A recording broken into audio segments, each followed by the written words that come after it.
My name is Mr. Kelly. I am the driver, cook, and camp counselor, as well as post-human bear waste disposal for Camp Clown Bear.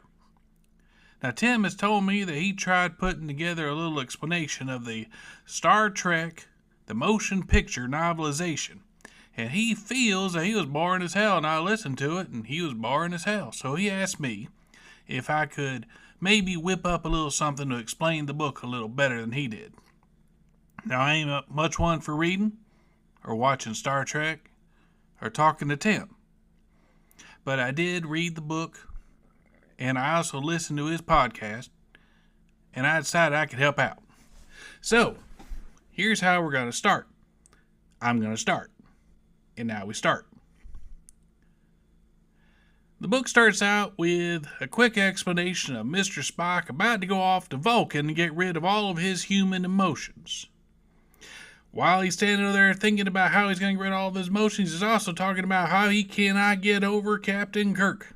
Captain Kirk is his best friend. Captain Kirk. He couldn't even bear to think of that man's name.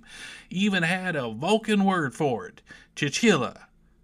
Tilapia. It was a Vulcan word I cannot pronounce, but it was something like Tatalas. Whatever it is, it could either mean boyfriend, friend, or brother. Whatever it means, he's get the hell over it and get on over to Vulcan so he can get rid of all them pesky emotions.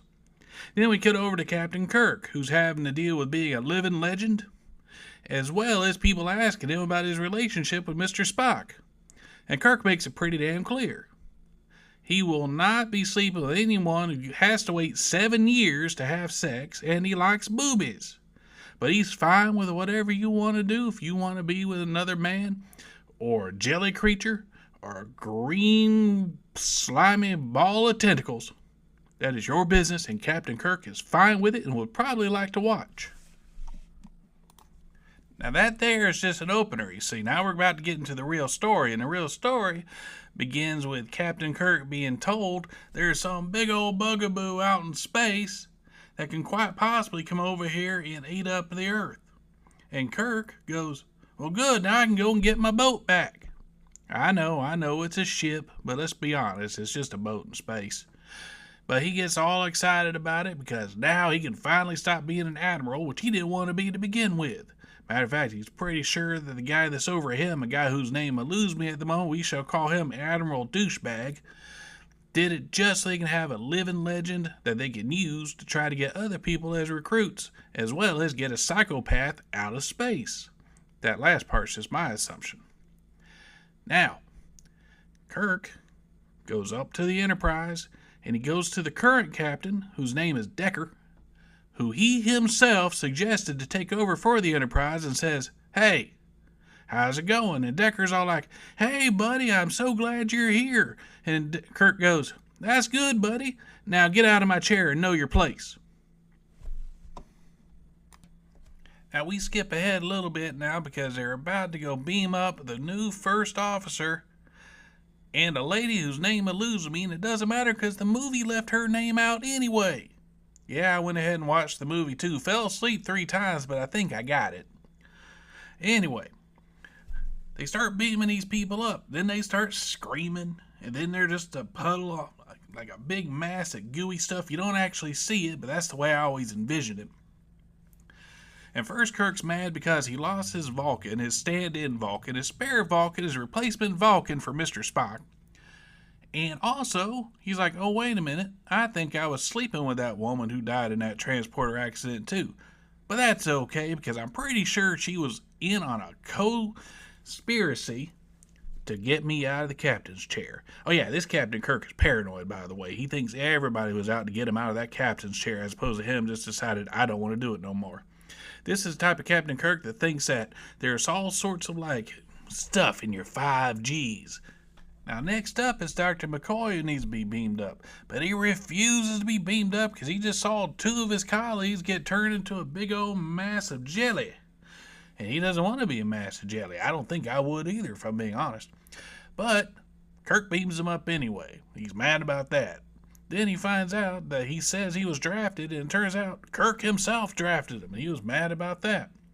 He's mad about a lot of things. He's the only person that makes any damn sense in any of these Star Trek crap. So later on, Kirk and Bones are finally talking, and Kirk thinks he's going to be having himself a good old talk with an old friend. Instead, Bones is like, well, why are you doing this? You shouldn't be captaining this ship to begin with. You're too old. You don't know anything about this ship. And Kirk's like, well, you got skinny legs and look funny, and I don't like your shirt medallion.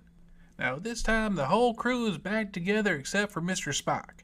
And everybody's happy to see everybody, but we still got this space bugaboo that's just going to come over and gobble up everything. So, they need extra help, and along comes Ilia. If you want to know who Ilia is, well, she's a super hot bald woman who has super sex powers. She can make any man within a radius of her get a Woody. And I ain't kidding. She actually has that ability. In the books, they specify that everybody gets a Woody on the bridge. Captain Kirk can't stand up to greet her because he has a Woody. I'm sure Chekhov did. I don't remember if they mentioned Chekhov, but he looks like the type of guy that gets a Woody on a bus that vibrates a little too much. So let's just go ahead and assume that Chekhov has a Woody, a little Checky Woody. And then, of course, Sulu has a Woody. It's kind of ironic knowing what we know today. I don't think Ilia would actually ring his bell too much, but, you know, whatever. Sulu's got himself a Sulu Woody. Do the voice. I don't do voices. No, do the voice. I don't do look, I don't do voices. Right now, you're doing my voice, and I sound just like you, only with a really bad accent, so stop asking me to do the voice. So right now, Space Sinead O'Connor is on board, and everybody's all turned on. And right now, also, Lieutenant Decker turns around and is like, Ilia? And Ilia looks over and goes, Decker. So everyone knows they probably had a thing or something, so Ilia looks down at Kirk and goes, my celibacy is on record. And then Kirk's little, like, you know, Captain's log gets all disappointed about that, but just the same, Kirk looks over at Sulu and goes, show her to her console and help her out. Knowing damn well the poor Sulu ain't got nothing to cover up with, and Sulu thinks about that too and gets up trying to cover up his little Sulu pudgy as best he can. Shows her to her desk and is like, okay, here you are. And she's all like, what's rubbing against my arm? And Sulu's all like, don't mind it at all. Just ignore it. Don't make it weird.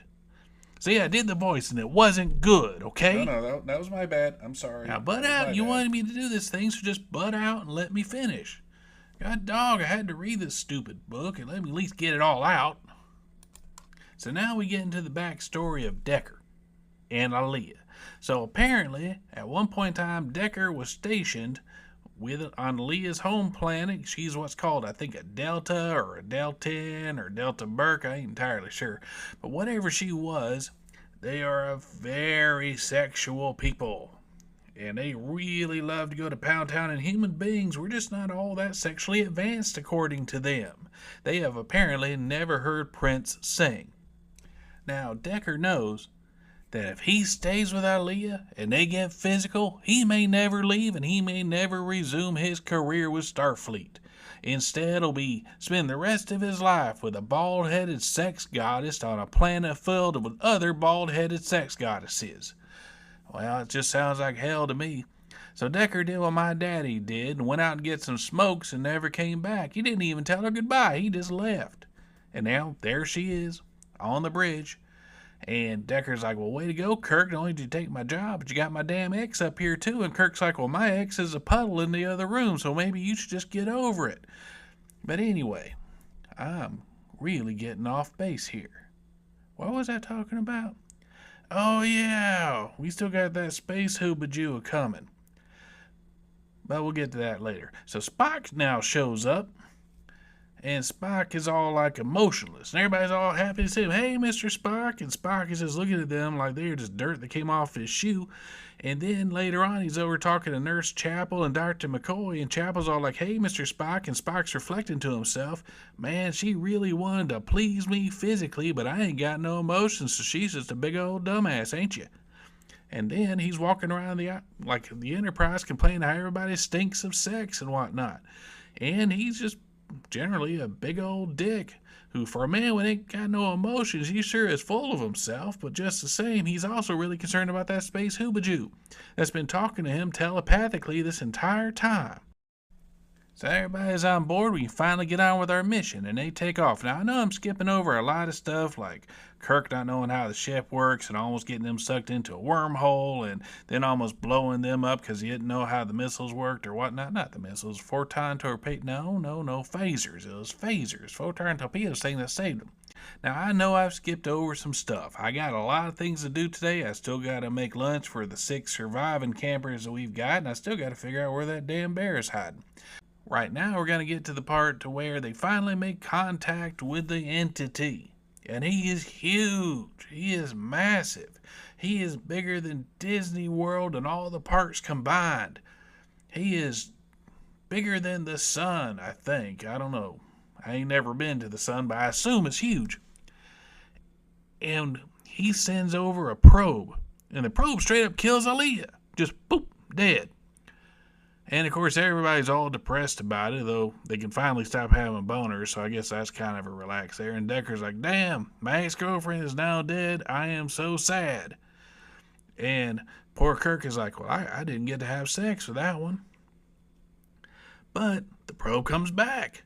It makes a brand new Aaliyah. That's right, now we got Probe Aaliyah. The original's dead, but the new one's new and improved and can talk to V'ger. That's the name of the space creature, V'ger. I'm getting out of breath. A little too much boner talk, I think. Anyway, so now Decker's staring at his remade girlfriend thinking, I wonder if I can bone a robot. You know what? Later on he does. He straight up bones a robot. But that's okay. That doesn't matter. It doesn't really play in anything. I don't even know why they included it in the book. But at any rate, so they have a bunch of back and forths with the probe, Aaliyah unit, and she refers to everybody as Kirk unit, Aaliyah unit. And she thinks Enterprise is the entity, and Kirk and crew are just little bugs that are infesting it. But yet she's talking to them anyway, so that don't make a whole lot of sense, does it? He thinks she'll talk directly to the ship, but no, she's communicating with Kirk. Well, come to find out, this V'ger thing is just looking for his creator, and he's wanting to get into contact with the creator so he can give him all this information he's got stored up in his big universe-sized body. Turns out that's all he's been doing with his time, just running around, learning things, digitizing things, and just gobbling things up whole. Just like my ex-wife. Anyway. So after many conversations and a whole bunch of scary stuff, things I can't rightly recall because I kind of skimmed through a lot of this book, they finally get to go to meet V'ger himself. This is after Spock does a spacewalk and communicates with it and gets a big old headache because he sucked in too much information. Yeah. I know, I'm skipping over really important things. Read the book! But they finally get to meet him and walk over there, and Kirk's like, oh, that's got letters right there. And then he do like a frickin' Sesame Street alphabet thing. V'ger. And he scrubs off the side of it and says Voyager. Here's a question. The aliens, I'm getting ahead of myself. I'll ask the question after this. So, it turns out V'ger is Voyager. I think number 6. Who gets sucked into what we used to call a black hole. They don't tell us what we call it now, so why would he even say that? Why would he say what we used to call a black hole? Either way, he gets sucked into a black hole, gets badly damaged, and gets found by a race of machines that thinks he's a living being. And they fix him and they send him on his way. And by fix him, like major upgrades, but they send him. When they found him, he was like a speaking spell, and they turned him into an iPad, So he's coming back home, and the only thing he's thinking is, I gotta meet the creator, and I gotta learn everything I can so I can give it to the creator. And he's thinking the creator's a machine like him, because that's what people do. We see God as our own image. I got really deep there for a second. I don't even go to church. Anyhow, so V'ger entire life has been just spent trying to find the creator and gobbling up everything and heading back to Earth.